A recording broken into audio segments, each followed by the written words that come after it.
Olá, eu me chamo Logan e hoje nós estaremos dando continuidade ao nosso conteúdo de história. Hoje iremos falar sobre a Idade Moderna, mas mais especificamente sobre a formação dos Estados modernos e o absolutismo, que são uma forma de estudar como era a sociedade daquela época. Bem, primeiramente precisamos entender o que seria um Estado Nacional moderno. O Estado Nacional moderno, ou também como era conhecido como Antigo Regime, representa um importante período da história da Europa, caracterizado por profundas transformações nas esferas econômicas, sociais e políticas, a partir do século XVI. Essas mudanças foram fundamentais para o surgimento das monarquias nacionais, que desempenharam um papel crucial no fortalecimento do poder central e na transição do sistema feudal para uma estrutura mais organizada e centralizada. Então, ou seja, nesse ponto, a gente não tem mais feudalismo, que a gente viu nas aulas passadas.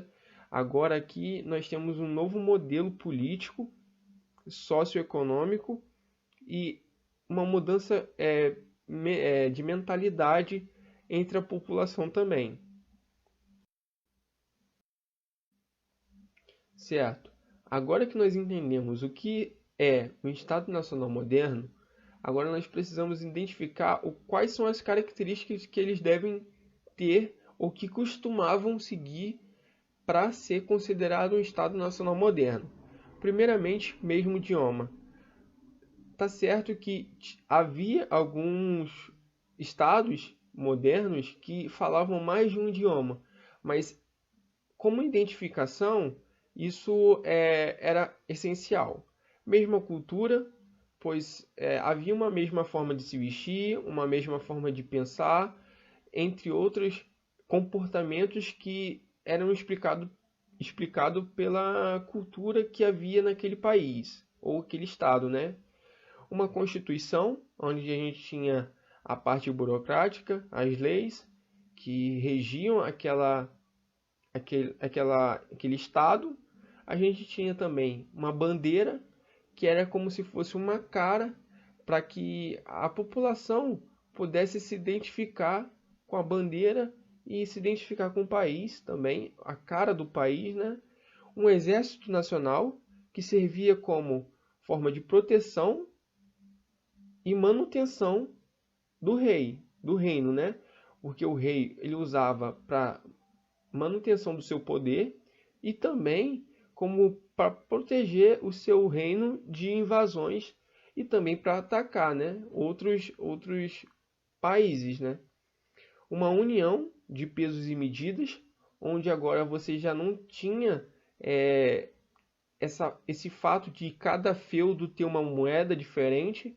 Então, ou seja, agora nós tínhamos por todo o país uma mesma moeda, que facilitava a vida dos burgueses, que isso foi uma medida muito politicamente correta tomada pelo rei em prol de tentar trazer os burgueses para o seu lado. Então ele criou essa unificação de pesos e medidas. Uma centralização do poder, que como a gente já foi falado, a gente aqui o rei ele retoma a sua importância, onde ele havia perdido pelo fato do feudalismo, agora ele retoma essa importância.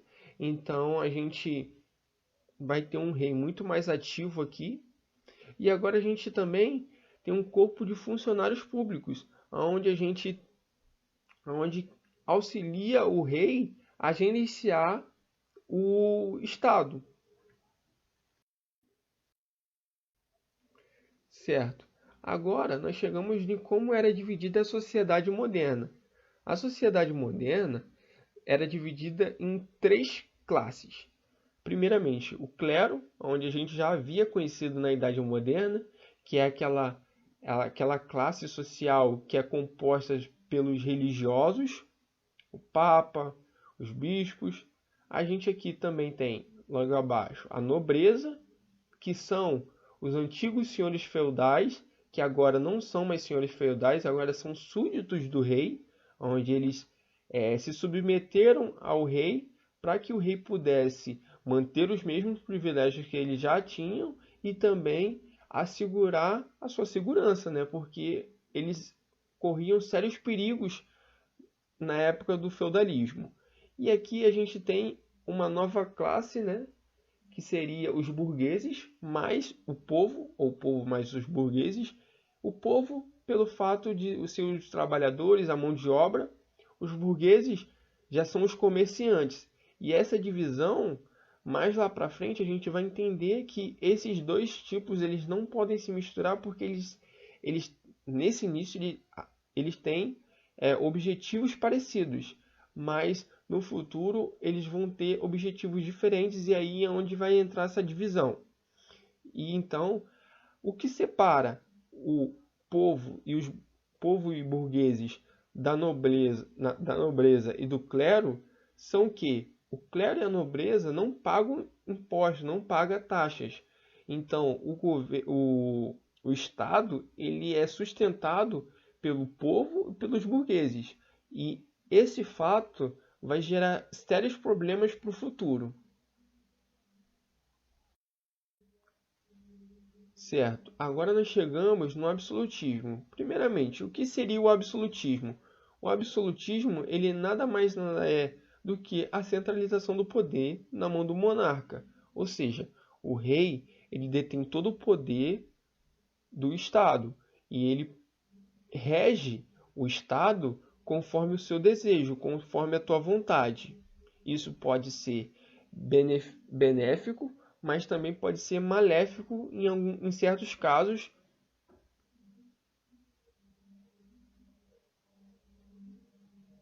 Vocês se perguntam, como que surgiu o absolutismo?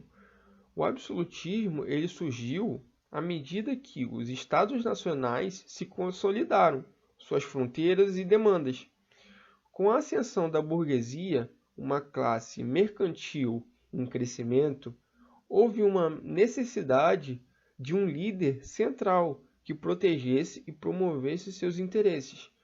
O poder passou a ser concentrado na figura do monarca, em contraste com a Idade Média, quando o poder real dependia do apoio dos nobres.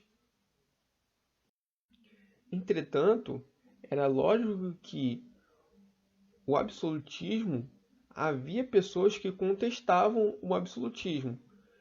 E uma forma que o rei encontrou de defender o poder foi através da centralização do poder, né? Da padronização e unificação e justificação do poder absoluto. Essa justificação do poder absoluto era quando ele usava de filósofos para poder validar o seu poder. O declínio do absolutismo se deu através do iluminismo, que foi um movimento que foi crescendo na Europa e também pelas revoluções francesas, pelas revoluções em si como um todo, mas a mais conhecida foi a Revolução Francesa, que onde nós temos as classes mais baixas brigando por direitos e assim querendo tirar os direitos, né, dos nobres e dos cleros, que eram de não pagar impostos.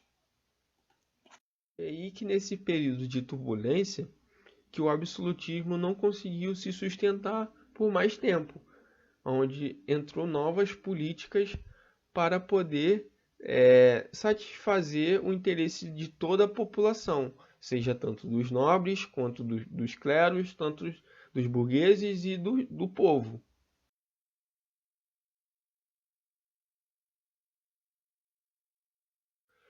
Bem, pessoal, essa foi as referências utilizadas para criar esse vídeo, onde vocês podem estar procurando para se aprofundar, entender melhor.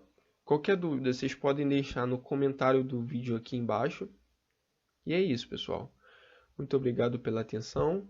Até a próxima aula.